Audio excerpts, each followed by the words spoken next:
নমস্কার সকলকে বন্ধুরা। বাংলাদেশ টিম তাদের পরবর্তী ম্যাচ খেলতে চলেছে টি-20 ওয়ার্ল্ড কাপে। তাদের পরবর্তী ম্যাচ খেলতে চলেছে নেদারল্যান্ড টিমের বিরুদ্ধে। যেখানে বন্ধুরা বাংলাদেশ টিম এখনো পর্যন্ত দুটো ম্যাচ খেলেছে, যেখানে আমরা দেখলাম প্রথম ম্যাচটিতে শ্রীলঙ্কার বিরুদ্ধে তারা ২ উইকেটে জয় পেয়েছিল, দারুণ একটি জয় পেয়েছিল।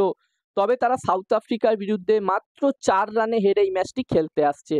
বলা যেতে পারে জেতা ম্যাচ তারা সাউথ আফ্রিকা টিমের দক্ষিণ আফ্রিকা টিমের বিরুদ্ধে হেরে এই ম্যাচটি খেলতে আসছে। তো এখানে বাংলাদেশ টিমের কাছে এটা কিন্তু মাস্ট উইন ম্যাচ। এই ম্যাচটা বাংলাদেশ টিমকে জিততেই হবে যদি তাদেরকে কোয়ালিফাই করতে হয় সুপার 8 এর জন্যে। আর বন্ধুরা, নেদারল্যান্ড এবং বাংলাদেশের মধ্যে এই ম্যাচটির জন্যে প্রথম ইনিংসে একটি ভালো টোটালের কথা বললে বন্ধুরা, এখানকার পিচ অনুযায়ী প্রথম ইনিংসে যদি 160 প্লাস স্কোর হয় তাহলে একটি খুবই ভালো টোটাল হবে। যেই মাঠে এই ম্যাচটি হবে সেইখানকার পিচ ব্যাটিং ফ্রেন্ডলি পিচ হলেও এখানে স্লো বোলারদের জন্য, স্পিন বোলারদের জন্য অল্প হলেও পিচে সুবিধা আছে। তাই এখানে 160 প্লাস স্কোর যদি হয় তাহলে একটি খুবই ভালো টোটাল হবে।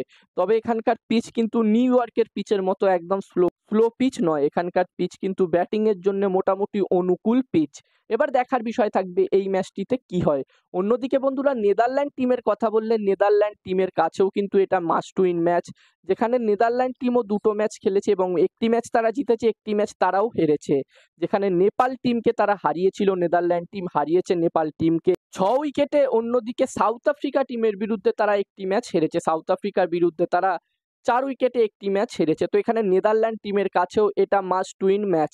আর বন্ধুরা, আমরা দেখে থাকি নেদারল্যান্ড টিম কিন্তু আইসিসি টুর্নামেন্টে বড় বড় টিমকে হারানোর ক্ষমতা রাখে, যেখানে তারা সাউথ আফ্রিকার টিমকে হারিয়েছিল ২০২২ সালে। তো বন্ধুরা, এখানে আশা করা যাচ্ছে এই দুটি টিমের মধ্যে, বাংলাদেশ এবং নেদারল্যান্ড টিমের মধ্যে দারুণ একটি ম্যাচ আমরা দেখতে পাবো।